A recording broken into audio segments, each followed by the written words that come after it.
This is the most naive I've ever been on a shoot. And in retrospect, this shoot took my moral virginity, and it's embarrassing. Oh, it's a dirty over the shoulder. What's a dirty over the shoulder? It's just a weird term.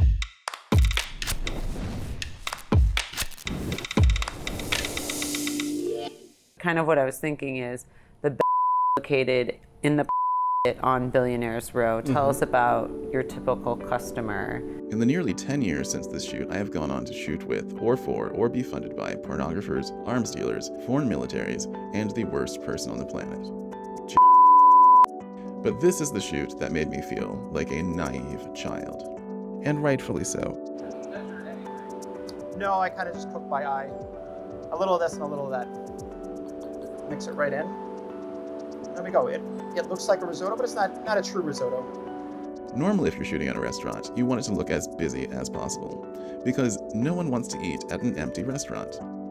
But the person running this restaurant on Capital B, Billionaire'S Row, said, quote, "Under no circumstances, well-intentioned or not, can you show any of our customers." And I was like, wait, you want me to show an empty restaurant? And he says, "You do not understand. There is so much more at stake here than appearing busy."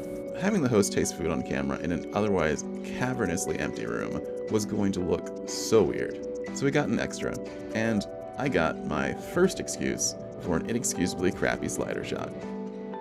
Please, remember, this is a long time ago. But if you're into unmotivated camera movement, this is the one for you. Also, when you see the warning for the decapitated animal, look away, because it's disgusting. And it's also a slider shot. There's worse things, right? There are much worse things. There are some people that have desk jobs. You have to eat chicken and drink wine. Let's all collectively cringe together as we take in the fact that this was shot entirely on tungsten. Apparently this old school tungsten lighting kit really inspired me to glamour light this like a motherfucker. Which is not the vibes that the newspaper conglomerate was going for. But way too late to change that then, or especially now. I mean, it's a long time ago, but even then, the maitre d' was like, "You're not using LED, you're tungsten, and you want to shoot with our customers? We're on Billionaire'S Row, capital B. Some of our clients are literally made of money. If you bump into them with a tungsten, you may literally light them on fire. Poof. You're going to poof them into fire." he's not wrong. Bringing a set of tungsten 1Ks to a restaurant shoot is not ideal. I mean, functionally, what if the dessert is ice cream? I can't tell them, "I'm sorry, these lights are gonna melt your ice cream. Could you, instead of serving ice cream, please serve a $400 milkshake?" Also, retroactively, I'm sorry, Mr. Chef. You're attractive, but I made you look so sweaty. You know, I stay up late too, scrolling YouTube. So sometimes I see who is that guy, Matty, cinematography database.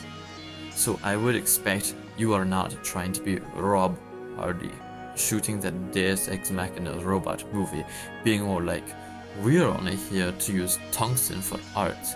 I would expect that you would use at least one sky panel. Even just bring one S60, but just don't set our customers on fire.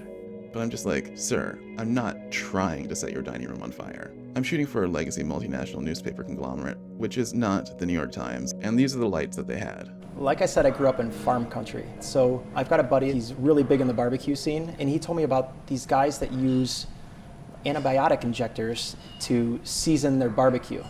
So in our town, there's a place called Quality Farm and Fleet. They sell, things for maintaining stock, like livestock. I was like, "Okay, Mom, why don't you go to Quality Farm and Fleet and see if you can track down a few of these things for me?" So she went there, she explained what I want, and it's a pistol grip injector for administering, antibiotics to like 1,000 head of cattle.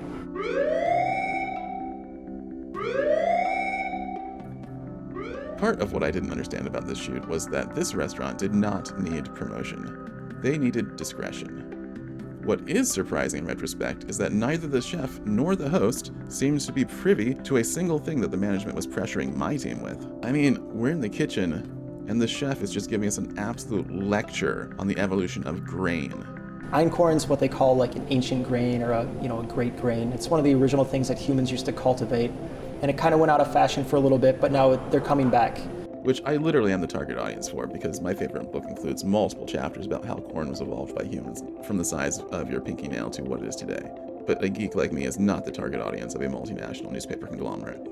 And I've got this cool little tool that my mom picked up for me at the farm supply store. It's got a heavy gauge needle in it that's perfect for injecting into the meat. Fill it up with my injection, and then I kind of liberally give it a little bit into all the different areas of the meat. You can see some's gonna push back out, but that's okay, I'm fine with that. And already I can smell the whiskey.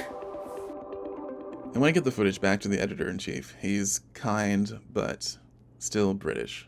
And he garbles into my ear. Who in the glorious hell of my mum's were you shooting for?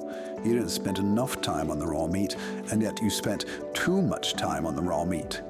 Where are the beauty shots and the hustle and bustle of the clientele? That's what's sexy. I tried to explain to the editor-in-chief that it was kind of out of my hands, because when I suggested to the restaurant that we show some people in it, the guy running the restaurant took me into a dark hallway, threw me up against the wall, and whispered to me like I was a child. No one is here to feed the family. They may be cheating on their wife, cheating on their husband, making a deal that should not be broadcast before the close of trade, or purchasing the services of the oldest profession. So to be bluntly clear, no one is here for good times and a Big Mac. And they especially do not want to see some plebe like yourself lighting them with tungsten.